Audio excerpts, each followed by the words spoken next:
أعوذ بالله من الشيطان الرجيم. بسم الله الرحمن الرحيم. إذ قال له ربه أسلم قال أسلمت لرب العالمين.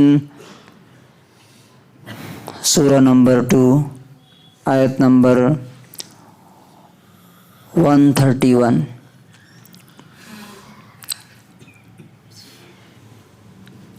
جب اس کے رب نے اس سے کہا اپنے آپ کو میرے حوالے کر دو، میرے ادھین کر دو، میرے سامنے سرنڈر کر دو، تو اس نے کہا میں نے تمام جہانوں کے مالک کے سامنے اپنے آپ کو جھکا دیا. یہ آیت جو ہے نا سمجھنا بہت ضروری ہے. اس میں کیا بات کہی گئی؟ اس سے پیچھے کی آیت میں اللہ تعالیٰ نے بتایا تھا کہ میری نظر میں بیوقوف اور ایڈیٹ اور فلش کون ہے، یعنی خدا کی نظر میں عقل مند کون ہے اور بیوقوف کون ہے. تو اللہ تعالیٰ نے کہا تھا کہ ابراہیم میری نظر میں عقل مندوں کا اور وائز پیپل کا لیڈر ہے. جو اس کے طریقے کو فالو کرے گا وہ میری نظر میں عقل مند ہوگا، اور جو اس کے طریقے کو چھوڑ دے گا وہ سب سے بڑا بیوقوف ہوگا. کیوں؟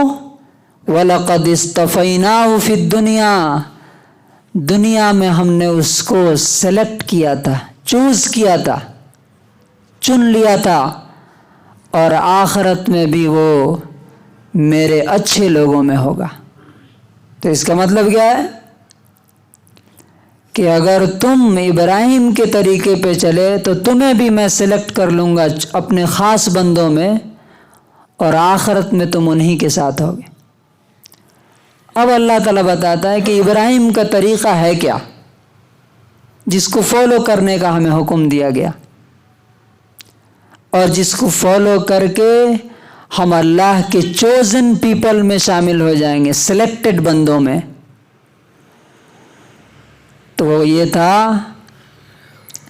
اذ قال له ربه اسلم، جب اس کے رب نے کہا کہ میرے حکم کے سامنے سر جھکا دو، میرا حکم مانو. تو یہاں پہ دیکھیے مفسرین لکھتے ہیں کہ ایک لہجے کی دیری کے بغیر اف بٹ کیسے ہوگا.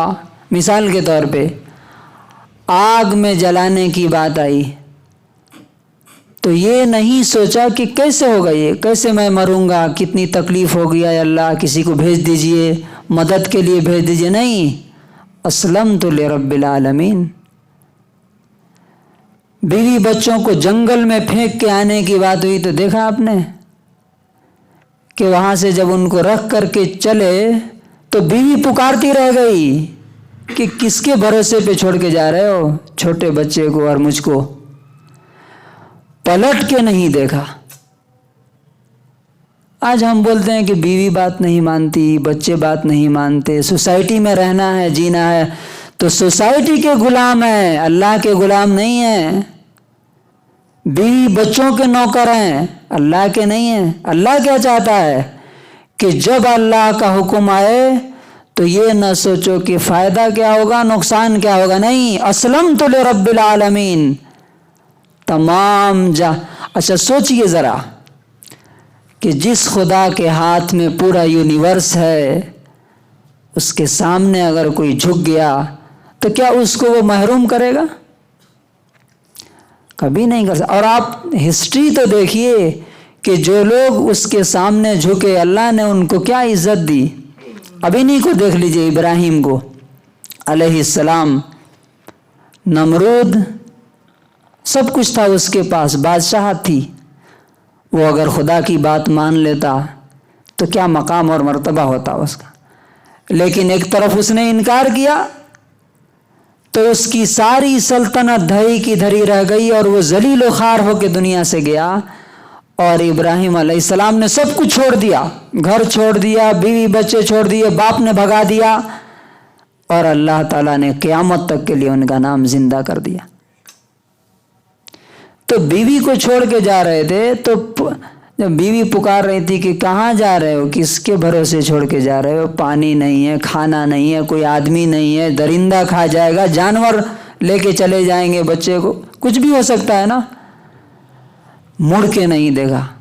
جب انہوں نے یہ پوچھا کہ کیا اللہ نے یہ حکم دیا ہے آپ کو، تو کہا کہ ہاں.